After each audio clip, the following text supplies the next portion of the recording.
এসে আব্বু হ্যাঁ আব্বু এসে মাম্মাম কই মাম্মাম খালি বলাই হ্যাঁ মাম্মাম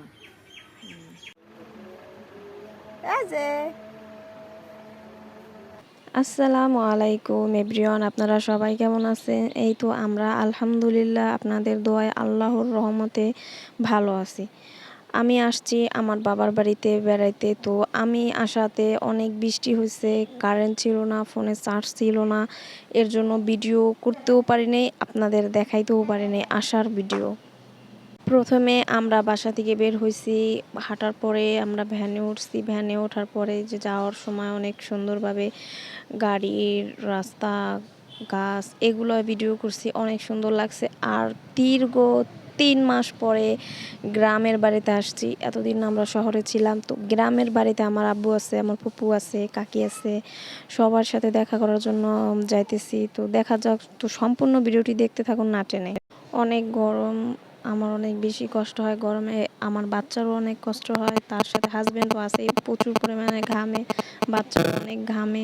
এর জন্য আমরা ভ্যানে উঠছি, অটোতে উঠি নাই, ভ্যানে উঠলে অনেক বেশি বাতাস। তো বাসতে চলে আসছি। আসার পর আমার ছেলে আমার ফুপুর ঘর দিয়ে, মাটির ঘর দিয়ে কীভাবে খেলতেছে, অনেক খুশি। আমার ফুপুর ভাঙা ঘর তার অনেক পছন্দ হয়েছে, খুব খুশি। নানুরে পাইয়া, নানারে পাইয়া অনেক খুশি। আর নানু বাড়ি বলতে তো একটা শান্তি অন্যরকম, তাই না?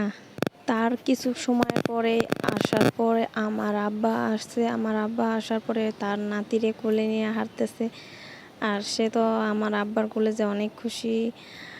আর নানা বলতেই তো অন্যরকম একটা জায়গা, এটা আমাদের বাড়ি, আমাদের গ্রামের বাড়ি। তো আমার কাছে অনেক বেশি ভালো লাগে সব সময়ের জন্য গ্রামের বাড়ির অন্যরকম একটা সুখ বললেই পারা যায়, কারণ গ্রামের মতন শান্তির একটা জায়গা কোথাও নাই। এরপর আমার ফুপুর সাথে আমার ছেলে হাঁটতেছে, কথা বলতেছে। আমার ফুপু, আমার ভাবি, বোন সবাই আমাদের আগাই দিতেছে। আমরা আসছি আমার মেজো কাকার বাড়িতে আর আমার ফুপুর কাছে। তারপরে আমরা এখন যাইতেছি আমার বড় কাকাদের বাড়িতে। তো সম্পূর্ণ ভিডিওটি দেখতে থাকুন। আমার হাজবেন্ড দেশে আসছে প্রায় 1 মাস হয়ে যাইতেছে, কিন্তু এতদিন আমি বাবার বাড়িতে আসতে পারিনি, কারণ আমার শ্বশুরও অসুস্থ ছিল, আপনারা সবাই হয়তো জানেন। তো আমার শ্বশুর এখন কিছুটা সুস্থ আছে, আল্লাহর রহমতে। আল্লাহ ওনারে সুস্থ করে দেখ, আল্লাহর কাছে এটাই চাওয়া। তো একটু সুস্থ হওয়ার কারণে তারপরে আমাদের বলল যে বাড়িতে যাই কিছুদিন তোমরা বেড়াই আসো। তো বেড়াইতে আসার জন্য আসলাম। তো আসার পরে তো আমার অনেক বেশি ভালো লাগছে। আসছি সকালবেলা, বিকালবেলায় আমরা বের হয়েছি। তারপর আমার ফুপু আমাদের আগাই দিতেছে, বড় কাকাদের বাড়িতে যাব, তাই আমার ফুপু আগাই দিতেছে। আমার ফুপু অনেক খুশি তার নাতিরে পেয়ে। আর আমার ছেলেও নানুর কোলে যে খুব আরামে আছে। আর বাচ্চা কাচ্চা বলতেই নানা নানির পাগল, দাদা দাদির পাগল, এটাই, তাই না? এটা সবার বেলায়, আমরাও ছিলাম ছোটবেলায় নানুর পাগল, দাদা দাদির পাগল।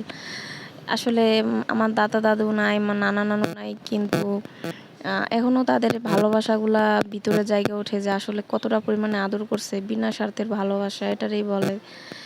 এরপরে আমরা ভ্যানে উঠছি আমাদের বড় কাকাদের বাড়িতে যাওয়ার জন্য। তো বড় কাকাদের বাড়িতে আসছি, আসার পরে এখানে দেখি আমাদের কাকা আছে, এটা আমার আপন চাস্তো কাকা। উনি অনেক ভালো, উনি আমাদের ছোটবেলা অনেক আদর করছে। আর কাকারা তো এমনিতেই বাঁচতে বাঁচতে আদর করে।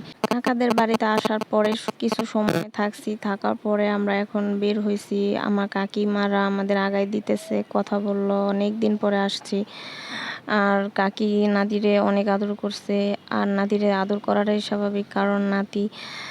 তারপরে আমরা বের হওয়ার পরে আমরা ভ্যানে উঠছি। ভ্যানে ওঠার পর আমার কাছে সব থেকে বেশি ভালো লাগে সব সময়ের জন্য এই গাছের যে একটা ভিউ, অন্যরকম মুহূর্ত। আসলে আমি অনেক বেশি পছন্দ করি এরকম জায়গায় সবসময় ঘোরার জন্য।